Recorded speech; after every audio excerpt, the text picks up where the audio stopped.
صرف 3 بار سورت کوثر اور سورت اخلاص اس طرح پڑھنے سے 3 دن میں 3 کروڑ ملتا ہے۔ مجھے بھی ملا ہے، آپ بھی آزما لو۔ بسم اللہ الرحمن الرحیم۔ محترم ناظرین، اگر آپ چاہتے ہیں کہ آپ کی زندگی بدل جائے تو آپ یہ وظیفہ کریں۔ یہ اتنا طاقتور عمل ہے کہ فقیر کو بھی بادشاہ بنا دے گا۔ آج کا وظیفہ بہت ہی خاص اور مجرب ہے۔ آج میں آپ کی خدمت میں ایک ایسا عمل لے کر حاضر ہوا ہوں جس کی برکت سے انشاءاللہ اللہ پاک آپ کے کاروبار میں برکت عطا فرمائے گا، رزق اور دولت کو وسیع اور کشادہ کرے گا، آپ کے تمام پریشانیاں، دکھ، تکلیفیں ختم ہو جائیں گی، بیماریوں سے نجات ملے گی۔ تمام ناظرین سے گزارش ہے کہ ویڈیو کو مکمل دیکھیے گا۔ محترم ناظرین، اس وظیفے کو کرنے سے آپ کو دنیا میں تو فائدہ ہوگا، لیکن اس کو کرنے سے آخرت میں جو فائدہ ہوگا وہ جان کر آپ حیران رہ جاؤ گے۔ ایک مسلمان کی یہی خواہش ہوتی ہے کہ وہ مرنے کے بعد قبر کے عذاب سے بچ جائے، قیامت والے دن اللہ کے غضب سے بچ جائے اور جنت کو حاصل کر لے، اور یہی بڑی کامیابی ہے۔ تو ناظرین، آج کے سائنسی دور میں ہر انسان مشکلات کا شکار ہے۔ کچھ واقعات غیر ارادی طور پر ہوتے ہیں اور کچھ ارادتاً کیے جاتے ہیں۔ ان غیر معمولی واقعات کے ذریعے انسان رکاوٹوں اور گردشوں کے چکر میں پھنس جاتا ہے اور اپنے تمام اثاثہ، صحت، روپیہ، تعلقات، محبت اور ذات داؤ پر لگا دیتا ہے۔ اسے اپنے آپ پر شک ہونے لگتا ہے۔ شادی، کاروبار، رشتہ نہ آنا، رشتہ داروں کی مخالفت، جلد شادی کا نہ ہونا، کاروبار چلانا لیکن نہ چل پانا، مخالفتوں کی روک ٹوک، شیطانی اثرات، کیا کسی نے کچھ کروا تو نہیں دیا، یا میرے ہی ساتھ ایسا کیوں ہوتا ہے۔ ایسی تمام چیزیں ختم کرنے کے لیے آج میں آپ کے لیے وہ وظیفہ لایا ہوں جو آج تک آپ کو کسی نے نہیں بتایا ہوگا اور نہ ہی کبھی آپ نے سنا ہوگا۔ محترم ناظرین، ایک شہر میں ایک عورت رہتی تھی جس کا خاوند وصال کر چکا تھا اور اس کے خاوند کے ورثاء میں صرف 3 درہم تھے۔ اس بیوہ کو کافی مشکلات کا سامنا کرنا پڑ رہا تھا۔ اس نے وہ 3 درہم پکڑے،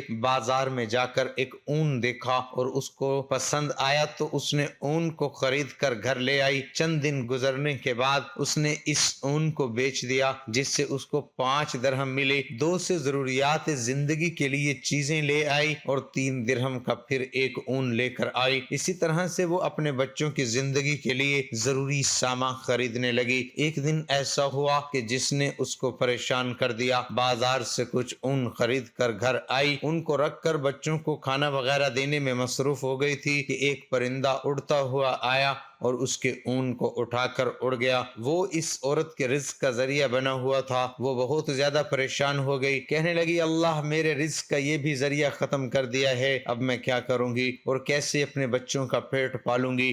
وہ سیدھے حضرت داؤد طائی کے پاس تشریف لے گئی اور ان کو اپنا سارا قصہ سنایا اور پوچھا اللہ اتنا ظالم کیسے ہو سکتا ہے۔ حضرت داؤد طائی اس عورت کی کہانی سن کر ابھی حیران ہو رہے تھے کہ دروازے پر کسی نے دستک دی۔ دروازے کو کھولنے پر 10 آدمی کھڑے تھے۔ آپ نے ان آدمیوں سے پوچھا کہ کیا مسئلہ ہے؟ انہوں نے بتایا ہم سمندر میں سفر کر رہے تھے کہ اچانک ہماری کشتی میں چھوٹا سا سوراخ ہو گیا اور کشتی میں پانی بھرنے لگا۔ ہمیں اپنی موت کا یقین ہو گیا تھا۔ ہم سب نے مل کر اللہ سے دعا کی کہ اے اللہ ہم سب کو اس مشکل سے نکال دے، تو ہم سب مل کر 10,000 درہم کا صدقہ کریں گے۔ ہم اللہ سے یہ دعا کر رہے تھے کہ ہماری کشتی میں کسی پرندے نے اون کا گولا پھینک دیا۔ ہم نے اس اون کے گولے کی مدد سے کشتی کے چھوٹے چھوٹے سوراخ کو بند کیا اور اس کے اوپر ایک صندوق رکھ دیا۔ اللہ اللہ کر کے ہم کنارے پہنچ گئے۔ اسی طرح ہم اس مشکل سے نکل کر آپ کے پاس یہاں آ گئے ہیں۔ یہاں پہنچتے ہی ہم نے کسی بزرگ کی تلاش شروع کر دی تاکہ اس کے ذریعے سے ہم اپنا صدقہ کسی مستحق کو پہنچا سکیں۔ ہم تو یہاں کسی کے بارے میں علم نہیں تھا کہ ہم نے کسی ایک بزرگ آدمی کا نام دریافت کیا تو انہوں نے آپ کا نام ہم کو بتایا، اس لیے ہم سب آپ کے پاس آئے ہیں۔ یہ لے 10,000 درہم اور جس کو آپ ان کا مستحق سمجھتے ہیں اسے یہ رقم عطا کیجیے۔ حضرت داؤد طائی نے ان لوگوں کی باتیں سن کر بہت حیران ہوئے اور ساتھ ساتھ بہت خوش بھی ہوئے۔ حضرت داؤد نے 10,000 درہم پکڑے اور پاس ہی بیٹھی اس عورت کو دے دیے اور اسے کہنے لگے دیکھو اب بتاؤ ہمارا رب رحم دل ہے یا ظالم؟ بیوہ خاتون داؤد طائی کے چہرے کی طرف دیکھتی رہی اور رو رو کر اپنے رب کائنات نعمات کا شکر ادا کرنے لگے۔ تو ہمیں چاہیے کہ اللہ کی ذات پر بھروسہ کرے اور اس کی ذات پر یقین رکھیں۔ وہ ہر کسی کو اس کی طاقت سے زیادہ نہیں آزماتا۔ حضرت داؤد طائی اپنے وقت کے بڑے اللہ کے پیارے بندے تھے۔ آپ کو آپ کی رحم دلی کی وجہ سے لوگ یاد کرتے تھے۔ آپ اللہ کے بڑے ولی اور خدا ترس انسان گزرے ہیں۔ 20 سال تک آپ امام اعظم کی خدمت میں مصروف صرف کر کے علم سے فیض یاب ہوتے رہے۔ آپ امام صاحب کے سب سے بڑے شاگردوں میں سے سب سے بڑا درجہ حاصل کرنے والے آدمی تھے۔ آپ کا شجرہ نسب حاتم طائی سے جا ملتا ہے۔ آپ 21 صفر 47 ہجری کو ملک شام میں پیدا ہوئے۔ آپ نے زیادہ زندگی کوفہ میں بسر کی۔ کہا جاتا ہے کہ صحابہ کرام رضی اللہ تعالی عنہم سے علم حاصل کرنے والے خوب علم سے مالا مال ہو رہے تھے۔ وہاں سے خواجہ داؤد طائی کو علم حاصل کرنے کا بہت اچھا موقع مل گیا۔ آپ نے ابتدائی علم حاصل کر کے حدیث کے بارے میں علم حاصل کرنے کے لیے امام احمد امام عبد المالک بن عمیر سے فیض حاصل کرنے کے لیے ان کے پاس گئے اور ان سے علم حاصل کرتے رہے۔ پھر آپ نے ایک حدیث پر علم عمل کرنے والوں کی جماعت تیار کی۔ علم حدیث پر غور حاصل کرنے کے بعد خلیفہ مہدی کے دور میں بغداد میں تشریف لے آئے اور پھر کوفہ پر واپس آنے کے بارے میں خیال کیا۔ حضرت امام ابو حنیفہ کی جماعت میں شامل ہو گئے۔ 20 سال تک اس جماعت کے ساتھ منسلک رہے۔ علم فقہ پر عبور حاصل کیا۔ علم فقہ پر عبور حاصل کیا۔ آپ خواجہ حبیب رائے کے پاس آئے، یہاں ان کے ہاتھ پر بیعت کر لی۔ یاد رہے کہ حضرت حبیب رائے حضرت حسن بصری کے مرید تھے۔ ایک دفعہ کا ذکر ہے کہ ایک آدمی آپ کی خدمت میں حاضر ہوا اور کہنے لگا کہ آپ کی چھت کا ایک شتیر ٹوٹ گیا ہے۔ آپ نے کہا، اے میرے پیارے، میں نے 20 سال سے اپنی چھت کی طرف نظر ہی نہیں ماری۔ جب آپ کے والد کا وصال ہوا تو 80 درہم اور ایک مکان ورثہ میں ملا تھا۔ وہ درہم ساری عمر تک آپ سے ختم نہیں ہونے پا رہے تھے۔ آپ اس مکان کے ایک کمرے میں بیٹھ جایا کرتے تھے۔ جب وہ گر گیا تو تیسرے کے درجے میں بیٹھ کر زندگی بسر کرنے لگ گئے۔ کہا جاتا ہے کہ ایک دن حضرت طائی کی ایک نوکرانی نے کہا، آپ کے لیے گوشت کا اچھا سالن بناؤں؟ حضرت داؤد طائی نے جواب دیا، جی تو میرا بھی یہی کرتا ہے۔ اس نوکرانی نے گوشت بہت مزیدار تیار کر کے آپ کے سامنے پیش کیا۔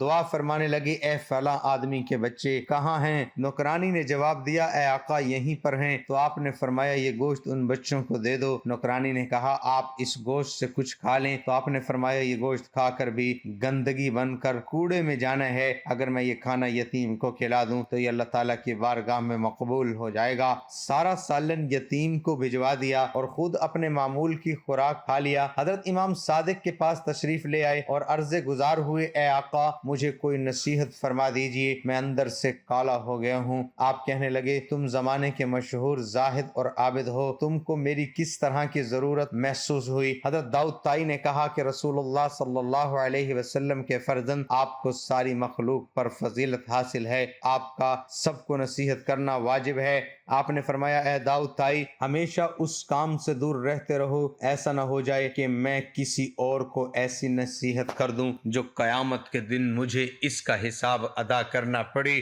بس یہ بات سن کر داؤد طائی روتے ہوئے فرمانے لگے، اے مرشد، اگر آپ ہی اپنے آپ کو اس قابل نہیں سمجھتے تو میں کس باغ کی مولی ہوں؟ میں زاہد و عابد ہونے پر کس طرح بھروسہ کر سکتا ہوں؟ اور یہ کہ میں اللہ کا نیک آدمی ہوں۔ اللہ نیک اعمال کرنے اور اپنے بڑوں کا ادب کرنے کی توفیق دے۔ ہمیں نبی کریم صلی اللہ علیہ وسلم سے پناہ محبت عطا فرمائے۔ تو سب سے پہلے اپنے گھر میں نماز کا معمول بنانا ہے۔ کوئی ایسا نہ ہو جو نماز نہ پڑھتا ہو، کیونکہ نماز فرض ہے۔ اگر ساری رات آپ تہجد پڑھیں تو صبح اگر نماز فجر آپ سے رہ جاتی ہے تو ساری رات آپ کے ذکر میں گزری ہے، اس کا کوئی فائدہ نہیں۔ نماز کی پابندی اپنے اوپر لازم کرے۔ اسلام کی بنیاد 5 چیزوں پر ہے: اللہ تعالیٰ کی عبادت کرنا اور اس کے سوا سب کی عبادت کا انکار کرنا، نماز قائم کرنا، زکوٰۃ ادا کرنا، بیت اللہ کا حج کرنا اور رمضان کے روزے رکھنا۔ حضرت عبادہ بن صامت رضی اللہ عنہ سے روایت ہے کہ رسول اکرم صلی اللہ علیہ وسلم نے فرمایا، اسلام کی بنیاد 5 چیزوں پر ہے: اللہ تعالیٰ کی عبادت کرنا اور اس کے سوا سب کی عبادت کا انکار کرنا، نماز قائم کرنا،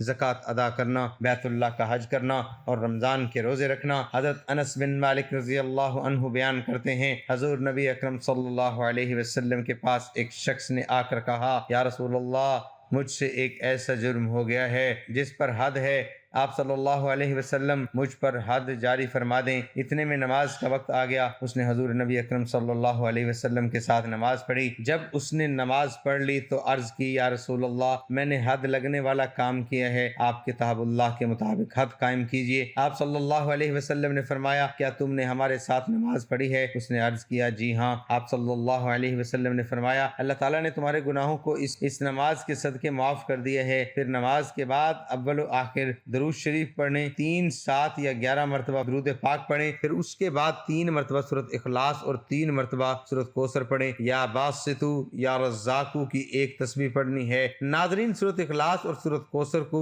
آپ کو پڑھ کر سناتے ہیں۔ انا اعطیناک الکوثر فصل لربک وانحر ان شانئک هو الابتر۔ سورۃ اخلاص بھی سن لیجئے۔ قل هو اللہ احد اللہ الصمد لم یلد ولم یولد ولم یکن له کفوا احد۔ یہ عمل آپ نے 21 دن تک تو ضرور جاری رکھنا ہے۔ عورتیں ایام خاص میں یہ عمل نہیں کر سکتی، البتہ گھروں میں مرد حضرات یہ عمل جاری رکھ سکتے ہیں۔ انشاءاللہ جس دن آپ یہ عمل شروع کر دیں گے، آپ خود دیکھیں گے کہ آپ کا ہر آنے والا دن گزرے ہوئے دن سے مزید بہتر ہوتا جائے گا۔ بس اللہ کی ذات پر امید رکھیں، رب کریم بھی آپ کو مایوس نہیں کرے گا۔ اپنے اللہ سے یہ مانگتے وقت اپنے گناہوں کو مت دیکھا کریں کہ میں تو بہت گنہگار ہوں، مجھ سے بہت بڑے گناہ ہوئے ہیں، تو وہ غفور الرحیم ذات ہے۔ آج آپ توبہ کر لیں، اپنے اللہ کو منا لیں، اس سے صلح کر لیں، اللہ پاک جلد مان جاتا ہے۔ توبہ بے شمار واقعات سے بھری پڑی ہے۔ لوط علیہ السلام جیسے انبیاء کی بیوی جہنم کا ایندھن بن رہی ہے، تو کہیں فرعون جیسے دشمن دین کی بیوی آسیہ اسلام قبول کر کے جنت میں خاتم النبیین خاتم المرسلین صلی اللہ علیہ وآلہ وسلم کی زوجہ کا شرف حاصل کر رہی ہیں۔ کبھی نبی صلی اللہ علیہ وآلہ وسلم کا سردار چچا ابو لہب جہنم کے پست ترین درجات میں گر رہا ہے، تو کہیں بلال رضی اللہ تعالی عنہ جیسے غلام حضور صلی اللہ علیہ وسلم کی سواری کی لگام پکڑے جنت میں داخل ہو رہا ہے۔ وظیفے کے بعد آپ نے لازمی اللہ پاک کی بارگاہ میں دعا کرنی ہے۔ دعا ہے کہ اللہ تعالی ہم سب کو دین حق پر چلنے کی توفیق عطا فرمائے۔ اللہ تعالی ہم سب کو ہمارے نبی پاک صلی اللہ علیہ وسلم سے پکی اور سچی محبت نصیب فرمائے۔ دعا ہے کہ اللہ تعالی میرا سنانا اور آپ کا سننا اپنی بارگاہ الہی میں قبول اور منظور فرمائے،